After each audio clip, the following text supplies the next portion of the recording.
Salut tout le monde, Dumortier Benjamin, préparateur physique, formateur et coach sportif. On va parler d'un des nombreux paradoxes de l'entraînement, le paradoxe entre la variété et l'individualisation de l'entraînement. Le principe de variété veut que normalement dans la charge d'entraînement, on ne met jamais la même chose tout le temps. On veut introduire des nouveaux stimuli ou des nouvelles contraintes qui permettent des adaptations. Ces adaptations, normalement, nous permettent de faire face à diverses situations. Mais faire preuve trop de variété ne permet pas non plus d'avoir des adaptations. En quelque sorte, on perd le fil conducteur de la charge d'entraînement.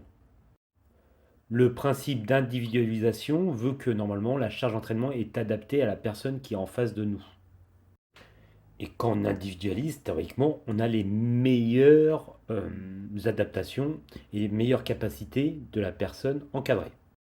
Et on aurait tendance à rester sur ces points forts pour arriver à nos fins.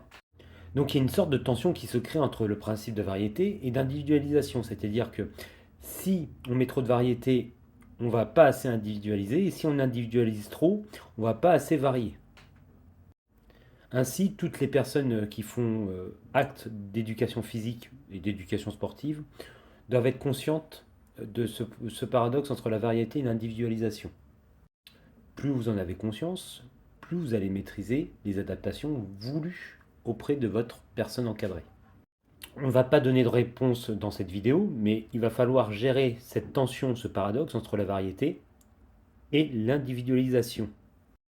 Dites-moi en commentaire comment vous allez gérer ces aspects-là. Allez, abonnez-vous, suivez-moi, commentez, partagez, et on se voit à la prochaine vidéo. Allez, ciao tout le monde.